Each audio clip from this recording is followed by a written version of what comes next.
예, 추석 연휴 잘 보내고 계십니까? 오늘 명절 마지막 날인데요. 명절이 끝나는 게 아쉬운 분들도 있지만은 후련하다는 분들도 계시는 것 같습니다. 네, 명절이면 생기게 되는 스트레스, 일명 명절 화병 때문인데요. 명절 화병 방치하면 조금 전 박조은 기자 리포트 보신 것처럼 건강을 해치기까지 한다고 합니다. 어떻게 하면 화병을 다스릴 수 있는지 전문가와 함께 알아보겠습니다. 네, 숭실사이버대학교 이호선 교수 나오셨습니다. 네, 안녕하십니까? 안녕하세요. 자, 추석 잘 보내셨습니까? 오늘 마지막이네요. 예. 이제 많은 분들이 추석과 관련해서도 그렇고 또 설과 관련해서도 그렇고 예. 명절 증후군이라는 걸 우리가 보통 겪게 되는데 명절 증후군의 가장 끝 무렵에 나타나는 게 이제 신체화 증상이라 그래서 예. 내가 가지고 있던 그 심정적 문제뿐만 아니라 몸의 문제가 일괄 밖으로 드러나는 건데요. 예. 그러니까 누군가는 뭐 머리가 너무 아프다, 어지럽다, 뭐 삭신이다, 쑤신다, 몸살이 난다, 또 감기가 온다 그런데 저는 감기가 왔네요. 네. 그러셨구나. 예. 그- 교수님도 확실히 그 스트레스를 좀 받으셨던 모양이네요. 저도 며느리죠. 예. 며느리고 오늘이 그 명절 마지막이라 너무 좋다니까요. 전문가이신데도 그 스트레스를 받는 거 보면은 보통 일반 주부들은 뭐 더 하실 것 같은데 그 이 주부들과 관련해서 명절에 받는 스트레스 어떤 것들이 있는지 설문조사 내용이 있습니다. 화면 한번 보시면서 얘기를 좀 나눠보도록 하겠습니다. 네. 자, 명절 주부들이 겪고 있는 명절 증후군 가장 화가 날 때는 언제였느냐 하는 여론조사를 해봤는데요.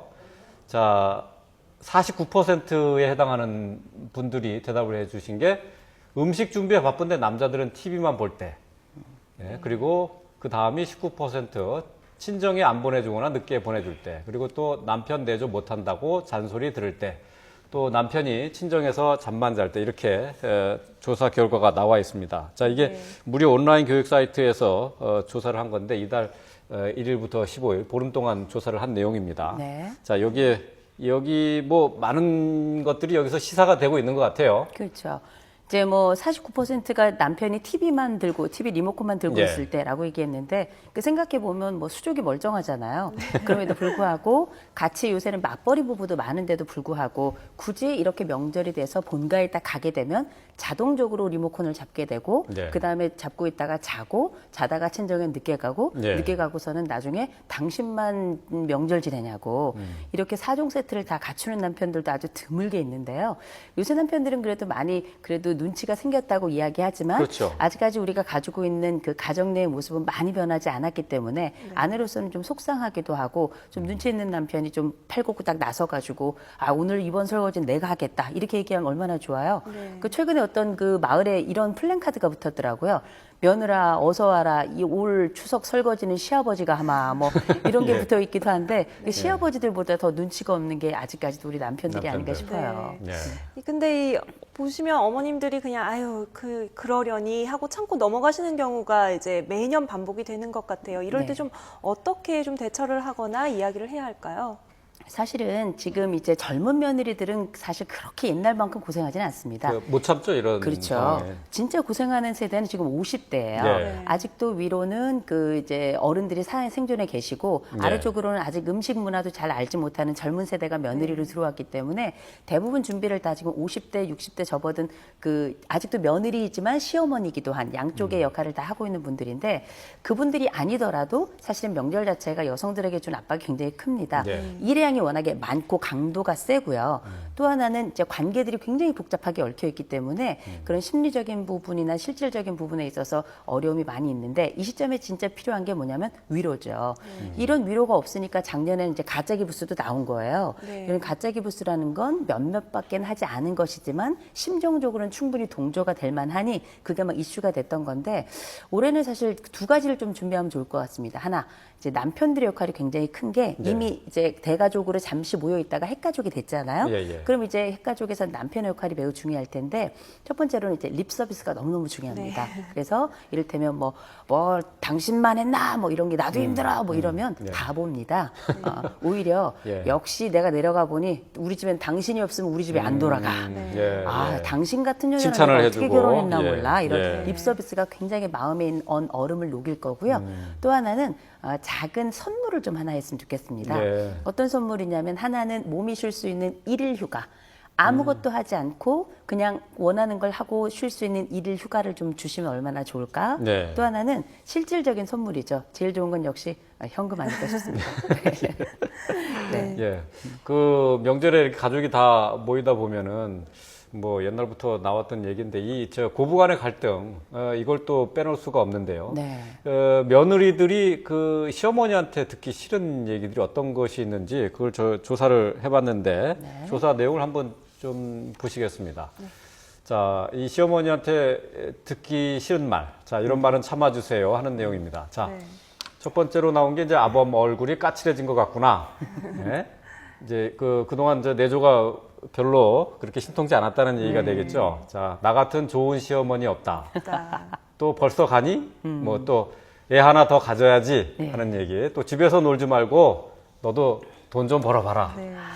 이거 좀 시어머니들 이렇게 얘기하기가 쉽지 않을 것 같은데요. 그렇죠. 네. 또 그런 말씀을 하실 때는 또 속상함이 있으시기도 하고 예. 아들에 대한 각별한 마음이 있으셔서 그렇게 하시기도 하는데 예. 제가 볼 때는 이 말은 조금 바꿔야 될 것 같아요. 왜냐하면 관계를 악화시키는 말이 있거든요. 네. 예. 그러니까 그냥 별 생각 없이 그냥 하신 말씀인데도 불구하고 듣는 사람들 입장에서 원래 개구리는 모르는 사람이 던진 돌에 맞아 죽는 거거든요. 그래서 그런 방식으로 말씀하시기보다 예. 이렇게 하시면 어떨까 싶어요. 아범 얼굴이 더 건강한 것 같구나. 그렇죠. 뭐 예. 이렇게 예. 서로 까칠하다 하더라도 그건 이제 그렇죠. 다이어트 중이라 그런 거거든요. 그런 식의 얘기들이 이게 좀 감정이 실릴 얘기가 되지 않겠어요? 그렇죠. 그러니까 예. 우리가 립 서비스라고 하는 거는 그냥 없는 말일 뿐만 아니라 그 없는 말로 끝나는 것이 아니라 기능이 있거든요. 예. 그래서 뭐 너 나 같은 좋은 시어머니 없다 그러면 예. 물론 이제 좋죠. 좋은 말씀이신 한데 야 너같이 좋은 며느리가 없다 이렇게 바꿔주시면 좋을 것 같고 예, 예. 벌써 가니 그게 아니라 야 얼른 가라. 아 그리고 애 하나 더 가져야지 그랬더니 하나 있지만 너 그것도 참 쉽지 않지 이렇게 말씀해 주신다든지 집에서 놀지 말고 예. 너도 돈 벌어라 그러면 며느리는 어머니가 먼저 버시죠 이런 얘기가 먼저 나오거든요. 예. 그래 이제 이런 얘기보다는 요새 살림이 많이 팍팍하지 그래도 너 같은 살림꾼이 어디 있겠니 고맙다 예. 이렇게 얘기해 주시면 그게 입에 발렛말이라 하더라도 그게 관계를 다시 묶어주는 일종의 접착제 효과를 하는 거거든요. 예. 네. 예. 그 반대로 시대가 변하면서 시어머니들이 스트레스를 받는 경우도 있다고 하던데 좀 많이 어떻게 며느리가 잘못했을 때 그런 상황이 발생할까요? 모든 상황에 다 스트레스를 받으실 수 있죠. 왜냐하면 지금 우리 시어머니 세대들이 어떤 세대들이냐면 아직 내가 가지고 있는 전통은 여전히 유지하고 있지만 또 새로운 전통을 또 새로운 그 시대를 살고 있는 새 며느리를 들여야 되는데 이걸 또 새롭게 강요할 수 없는 세대예요. 네. 그러니 음식은 음식대로 사실은 며느리가 하는 게 아닙니다. 대부분 시어머니들이 하세요. 50대, 60대, 70대를 살고 있는 시어머니들이 음식도 거의 대부분 감당하시기 때문에 네. 사실상 명절 증후군은 그 신세대 며느리들에게 있는 게 아니라 시어머니들에게 있는 경우가 더 많거든요. 이런 경우 사실 며느리들의 센스도 좀 필요해요. 왜냐? 더 많은 역할을 하고 계시고 그러면서 답답하면서도 한마디 또 얘기도 잘 못하시는 게 요새 시어머니들이거든요. 왜냐? 네. 좋은 시어머니 되고 싶거든요. 그래서 오히려 지금 이제 며느리들께서 이런 얘기는 해주셨으면 좋겠어요. 이제 명절 끝났잖아요. 시어머니께 문자 하나 보내주시면 얼마나 좋을까요? 네. 어머니 역시 세상에서 어머니 음식이 최고예요. 어머니 정말 고생하셨어요. 하나 하트 뿅 하나 보내주시고 제일 좋은 건 계좌이체를 통해 가지고 한 10만 원 정도 이렇게 따로 보내주신다면 아마 예. 다음번 명절에 어머니들 어깨엔 날개가 생길 겁니다. 예. 네. 그 앞에서 그 며느리들의 그 불만 사항들을 이렇게 설문조사한 내용이 있었는데 이건 먼저 온라인 무료 교육 사이트에서 나온 것이어서 조금 일반적인 생각하고 좀 다를 수도 있겠습니다만 전반적인 공유될 수 있을 만한 부분들이라고 할 수 있겠죠. 그렇죠. 뭐 문화는 조금 바뀌었습니다. 추석도 네. 예전 같진 않죠. 요새는 뭐 조상님들 리조트에서도 모시고 네. 뭐 해외에서도 모시고 뭐 이렇게 하잖아요. 문화는 자꾸 옮겨가고 뭐 제사상에도 뭐 양념 반 후라이드 반 치킨도 올라가고요. 세상은 많이 변했다고 하지만 아직까지 여전히 유지하고 꼼꼼하게 지키는 가족들이 있긴 있어요. 근데 그게 네. 나쁜 건 아니거든요. 네. 좋은 미풍양속인데 그게 일 자체가 가지고 있는 강도보다 관계가 어떻게 이루어지느냐가 굉장히 중요하기 때문에 네. 그 관계에 더 집중하고 또 올해의 관계를 마지막에 잘 이렇게 마무리해 주신다면 내년의 설이나 내년에 또다시 다가올 추석이 두렵진 않을 겁니다. 예. 자, 추석에 가족들, 친지들 함께 모여서 오랜만에 좋은 시간 가졌는데 스트레스가 아무래도 좀 있었겠죠. 그래도 잘 푸는 방법, 현명한 그 대처법을 생각을 한번 해봤으면 좋겠습니다. 자, 오늘 말씀 고맙습니다. 숭실사이버대학교의 이호성 교수였습니다. 고맙습니다. 고맙습니다.